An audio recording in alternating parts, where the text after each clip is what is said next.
আইটিউপি India চ্যানেলে স্বাগত। কল্যাণী বিশ্ববিদ্যালয় বাংলা মেজর 1 পেপারের সাজেশন দিচ্ছি। অবশ্যই তোমরা কমন পাবে। কোনো নোটসের এই যে সাজেশন দিলাম, এর যদি কোনো নোটসের তোমাদের প্রবলেম হয় অবশ্যই জানাবে, সম্পূর্ণ বিনামূল্যে সেই স্টাডি মেটেরিয়াল পেয়ে যাবে। প্রত্যেকটা প্রশ্নের উত্তর চাইলে প্রত্যেকটারই পেয়ে যাবে। তো প্রথমে আমরা পর্ব 1-এর প্রথম অধ্যায়ের মান 10 নিয়ে আলোচনা করব, কি কি সাজেশন থাকতে পারে। তো প্রথম প্রশ্ন, চর্যাপদের কাব্যমূল্য বিচার। দ্বিতীয়, বাংলা সাহিত্যের প্রাচীনতম গ্রন্থের প্রকৃত নাম কি? কে এই গ্রন্থটি কোথা থেকে আবিষ্কার করেন? এই গ্রন্থের সাহিত্যিক মূল্য বিচার করো, অথবা চর্যাপদের সাহিত্যিক মূল্য বিচার করো। এই দুটো সেম কোশ্চেন হবে, ঠিক আছে। এবং সবচেয়ে গুরুত্বপূর্ণ প্রশ্ন এবার চর্যাপদের থেকে। পরের প্রশ্ন, চর্যাপদের আবিষ্কার ও নামকরণ সম্পর্কে সংক্ষেপে লেখো।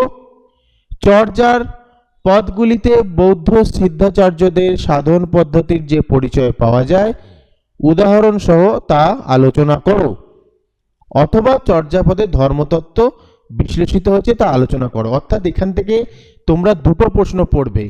এই দুটো তো একই প্রশ্ন, আর এইটা মাত্র দুটো পড়লেই একটা কমন পেয়ে যাচ্ছ।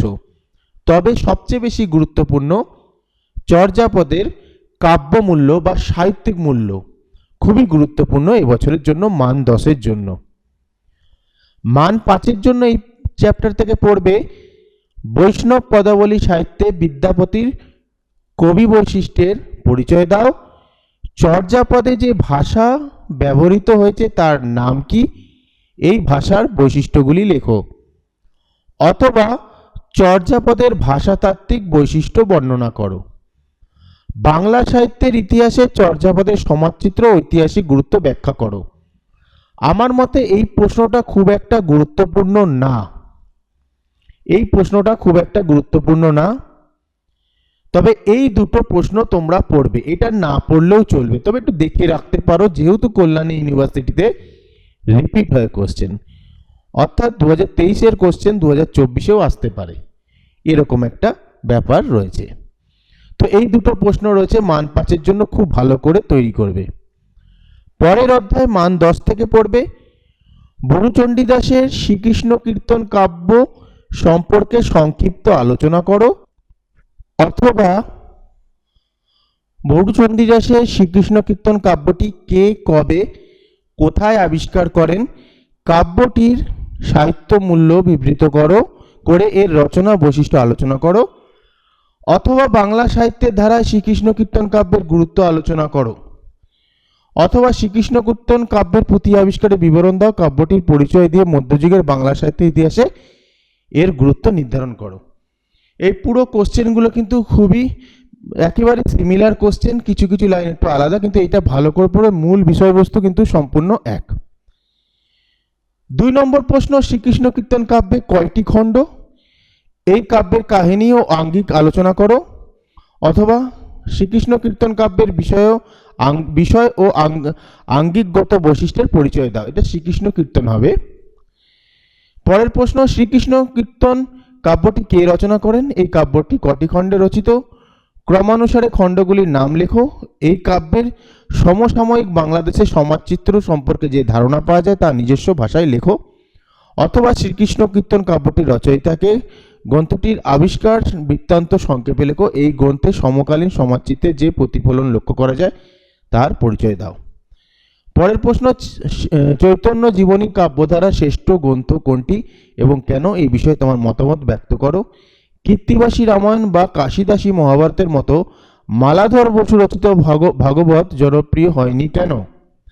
এইবার বলে দিই সবচেয়ে গুরুত্বপূর্ণ প্রশ্নগুলো কি। এগুলো তো সবকটাই গুরুত্বপূর্ণ রয়েছে, কিন্তু তার মধ্যে আমার মনে হয় যে 1-এর প্রশ্নটা খুবই গুরুত্বপূর্ণ,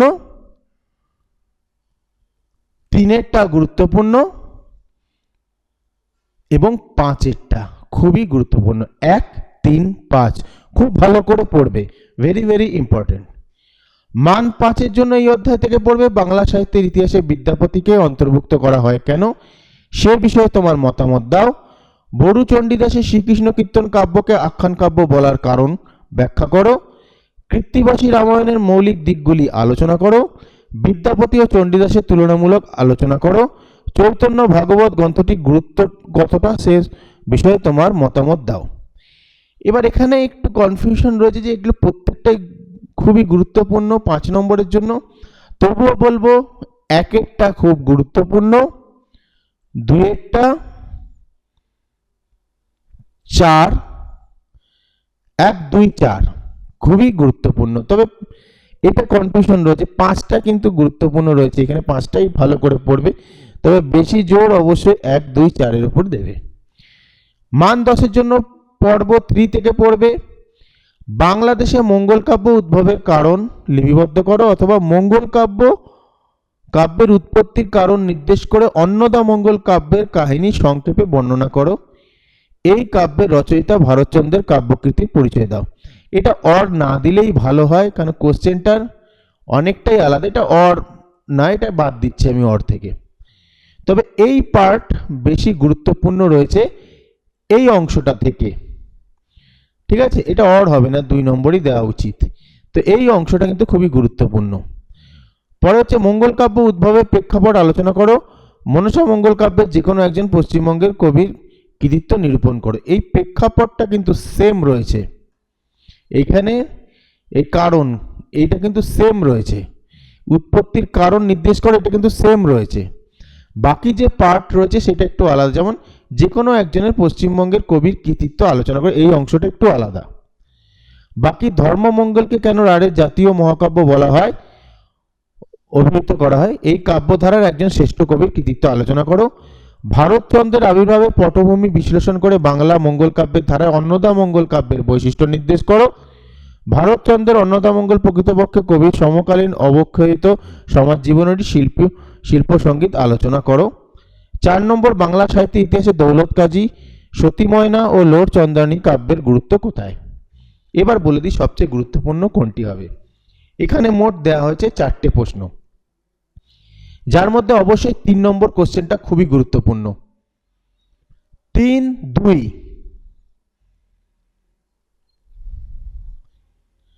আর এই অংশটা 3 2 1 এই অংশটা, ঠিক আছে?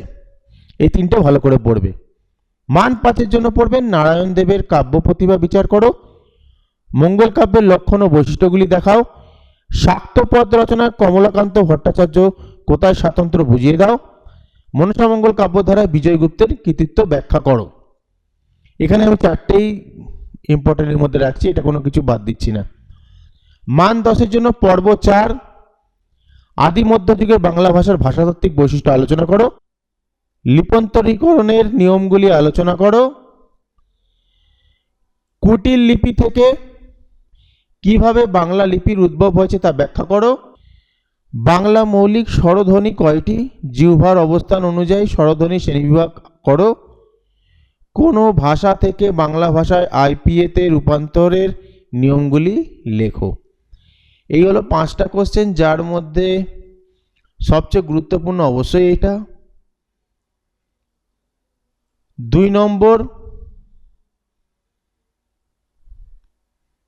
5 নম্বর খুবই গুরুত্বপূর্ণ, তবে চেষ্টা করবে এই অধ্যায়টা ডিফিকাল্ট রয়েছে, এখানে সবকটা পড়াই বেটার। 5 নম্বরে সংস্কৃত ভাষাকে বাংলা ভাষা জননী বলা যায় কিনা সে বিষয়ে তোমার মতামত দাও। অন্ত মধ্যযুগের বাংলা ভাষার ভাষাতাত্ত্বিক বৈশিষ্ট্য আলোচনা করো। আন্তর্জাতিক ধ্বনিমূলক বর্ণমালা বলতে কি বোঝো, উদাহরণসহ এই বর্ণমালা সম্বন্ধে লেখো। ঠিক আছে, এইগুলো ভালো করে পড়বে। তাহলে কি হলো, আন্তর্জাতিক ধ্বনিমূলক বর্ণমালা বলতে কি বোঝায়, উদাহরণসহ এই বর্ণমালা আলোচনা করো। এইগুলো ভালো করে পড়বে, এখান থেকে অবশ্যই তোমরা কমন পাবে। কোনো নোটস লাগলে বলবে, সেই নোটস কিন্তু অবশ্যই তোমাদের দিয়ে দেওয়া হবে সম্পূর্ণ বিনামূল্যে। কোনো প্রবলেম হলে অবশ্যই জানাবে। ভিডিওটা ভালো লাগলে লাইক কমেন্ট শেয়ার করে দিও।